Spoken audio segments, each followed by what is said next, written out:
Balayya Babu birthday నాడు అఖండ 2 series తాండవం అనుకుంటా దాని పేరు, ఆ సినిమా పేరు. బోయపాటి సీను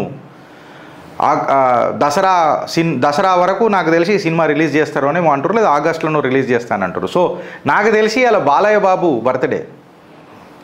సినిమాలు నేను పెద్దగా చూడకపోయినా బాలయ్య బాబే ఫ్యాక్ట్ చెప్పాలనంటే. ఇట్లాంటి సినిమాలు ఆయనకే సెట్ అవుతాయి. ఎట్లాంటి సినిమాలు తెలుసా? ఇట్లాంటి సినిమాలు.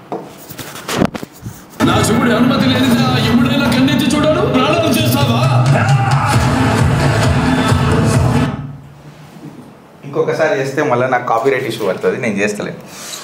అయితే ఇది నువ్వు ఎందుకు పెట్టినావు గిరీష్ అని చెప్పి నువ్వు మాట్లాడితే ఇందులో ఒకటి ఉన్నది ఫ్రెండ్స్. ఇందులో ఒక కథ ఉన్నది. ఏంది తెలుసా? నా శివాజ్ఞ లేనిది యముడు కూడా నీ దగ్గరికి రాడు, అసుంటిది నువ్వు చంపుతావా అని అన్న డైలాగులు నువ్వు నేను చెప్తే సెట్ కావు. అది బాలయ్య బాబు నోట, బాలకృష్ణ నోట, బోయపాటు సీను రాసిన స్క్రిప్టు ఇవి ఉంటేనే అవి ఆడ ఇక చెప్పినా కదా, బంతిపువ్వే ఉడుతుంది. సో బంతిపువ్వు రాసినాక బంతిపువ్వు డైలాగ్ చెప్పకపోతే ఎట్లుంటుంది? జై బాలయ్య, జై బాలయ్య అని చెప్పి ఫ్యాన్స్ అంతా కంప్లీట్గా రచ్చ రంబోలు అవుతుంది రాష్ట్రం అంతా. ఇన్ఫ్యాక్ట్ ఇప్పుడు మీరు ఒకటి చూసిర్రా, త్రిశూలం ఇట్లా తిప్పుతాడు. ధోని హెలికాప్టర్ షాట్ చూసినాం మనం అందరం. రప్చిక్ అని ఇట్లా తిప్పుతాడు బ్యాట్ని. అదే రప్చిక్ త్రిశూలం ఇట్లాంటివి. అంటే ఇప్పుడు గిరీష్ గడ్డ త్రిశూలం తిప్పుకుంటూ వస్తాడా అని అంటే ఆ సినిమాలో ఆయన అఘోర, సాక్షాత్తు శివానుగ్రహం ఉన్న అఘోర. సినిమా లెక్క చూడుర్రా అయ్యా. అట్లాంటి మస్తు విమర్శలు వస్తాయి జిందగీలా. బట్ ఆ హెలికాప్టర్ త్రిశూలం ఇట్లా తిరుగుతున్నప్పుడు కస్ అని ఇట్లా తిరుగుకుంటూ వచ్చింది చూడు, అది కేవలం బాలయ్య బాబుకే సెట్ అవుతుంది. అందులో ఇంకెవ్వడు చేసినా కానీ ఏంద్రాబాయ్ ఈ అమ్మాయి ఇది అని అంటారు. సో నందమూరి బాలకృష్ణ ఒక కీలక పాత్ర పోషిస్తున్న సినిమా అఖండ ఇప్పుడు వచ్చే దాని పేరు తాండవ్ అని అనుకుంటా. ఇందులో డ్యువల్ రోల్ బాలకృష్ణది మనందరికీ తెలుసు.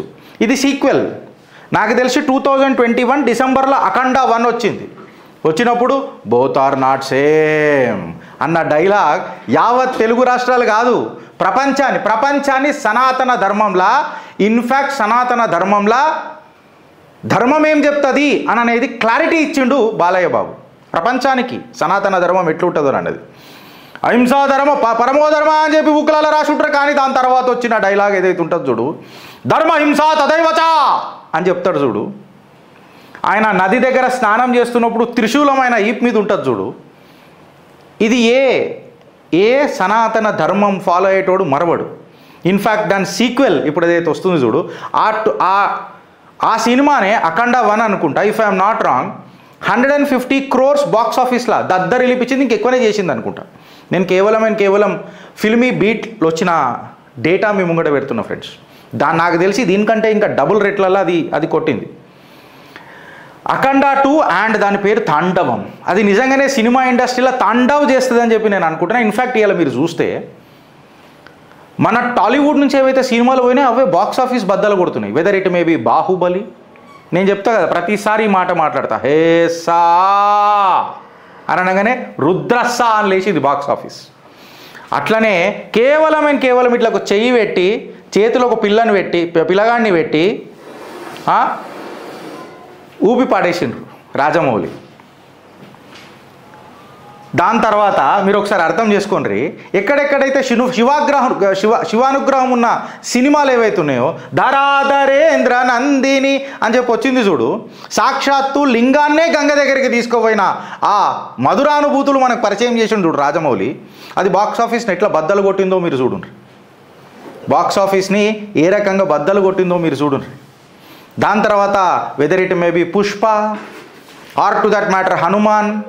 నాకు తెలిసి ఇంకొకటి కృష్ణుడిది అప్పుడు ఏదో సినిమా వచ్చింది. ఐఎమ్ రియలీ సారీ, నేను ఆ సినిమా పేరు ఎందుకు మర్చిపోయాను. శ్రీకృష్ణుడిది ఒకటి వచ్చింది, కల్కి కాదు, ఇంకొక సినిమా వచ్చింది. ఆయన పేరు, హీరో పేరు నాకు గుర్తొస్తలేదు. నిఖిల్దేనా? నిఖిల్ది ఒక సినిమా వచ్చింది, అది కూడా సూపర్ డూపర్ హిట్. ఇన్ఫ్యాక్ట్ కల్కి కూడా మన సనాతన ధర్మాన్ని, కార్తికేయ మన హనుమాన్ సినిమా తీసుకోరు. దాని తర్వాత అఖండ. అంటే ధర్మానికి ఉన్న సినిమాలు, ధర్మబద్ధంగా ఉన్న సినిమాలకు ఇవాళ సనాతన ధర్మికులు ఏ రకంగా సంతోషపడుతున్నారో చూడండి. ప్రశంసల వర్షం ఏ రకంగా గుర్తుందో మీరు చూడండి.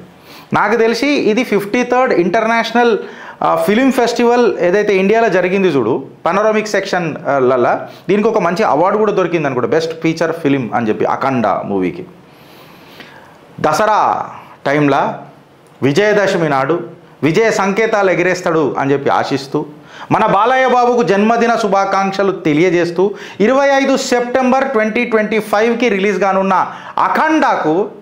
అఖండ భారతీయులు దీని బాక్స్ ఆఫీసులు బద్దలు కొడతారని చెప్పి ఆశిస్తూ భారత్ మాతాకి జై అని అంటూ హర హర్ మహాదేవ్. ఇక దీనికి సినిమాకి ఏమైనా కాంప్రమైజ్ ఉంటుంది అని అంటే అస్సలు ఉండదు. కాకపోతే ఒక చిన్న డైలాగ్ ఉంటుంది, మీకు పరిచయం చేస్తాను. ఇది రాజకీయాలలో కూడా ఒక దడ లేపాలా,